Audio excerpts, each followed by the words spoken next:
Je m'appelle Sébastien Cayati, je suis cristallier professionnel, donc je cherche des minéraux dans le domaine alpin et j'en fais le commerce. Moi principalement je travaille dans le massif du Mont Blanc, donc dans le domaine de la haute montagne. Je cherche du quartz fumé, de la fluorine rouge, c'est les deux espèces phares, et des minéraux qu'on considère comme alpins, comme des minéraux du titane, mais bon, c'est des choses un peu secondaires. Ma plus belle trouvaille, c'est celle que je ferai un jour. C'est, on va dire philosophiquement, pour tout chercheur de trésors, la plus belle chose, c'est celle qu'il rêve de trouver. J'ai trouvé plein de choses que je trouve super jolies dans ma carrière, mais je ne serai jamais 100% satisfait et c'est le moteur de mon activité, je pense.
Ok, bonjour, Bruno Cupillard. Donc, je suis gémologue de formation et en gémologie, on prend beaucoup de temps à observer les pierres et notamment leurs inclusions.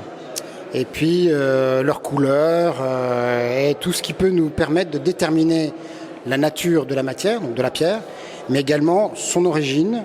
Donc la gémologie m'a amené à l'observation détaillée des minéraux, des roches et des gemmes.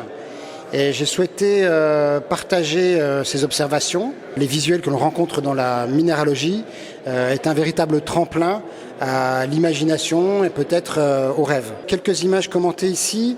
On a par exemple des matières à base de calcédoine, donc plutôt des jaspes et des agates, avec des dendrites notamment, et puis des différentes oxydations.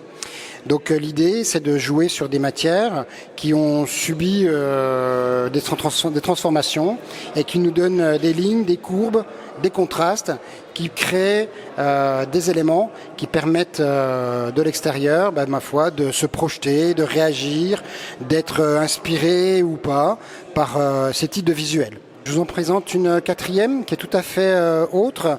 Donc on est ici sur une matière qui vient du Mexique. Donc ce que j'ai trouvé intéressant, c'est le contraste des trois couleurs, et notamment du turquoise et du rouge orangé. Donc l'orangé est donné par la cuprite, la couleur turquoise est donnée par la chrysocole.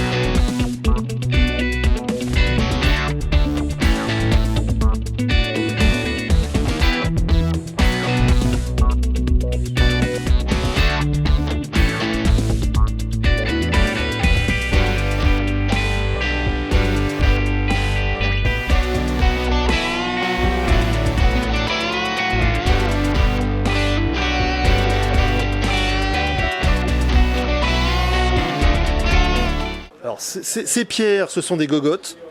Ce sont des concrétions qu'on a trouvées dans les sables de Fontainebleau à côté de Paris.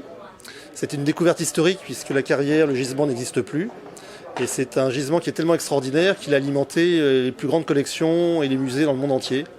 Parce que autant les concrétions sont un phénomène géologique très commun, autant celle-ci surclasse tout ce qu'on a pu trouver à aujourd'hui sur la planète.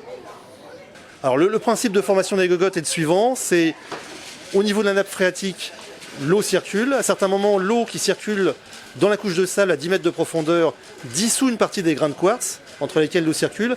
Et à d'autres moments, la silice qui a été dissoute par l'eau cristallise, devient stable, cristallise. Et en cristallisant, elle donne ses formes. Alors ces formes si particulières, en fait, ça résulte de la cristallisation naturelle de la silice. La silice, c'est aussi ce qui donne les agates, l'opale. Donc très souvent, effectivement, c'est associé à des formations très, très rondes, très différentes de ce qu'on voit effectivement habituellement pour les cristaux.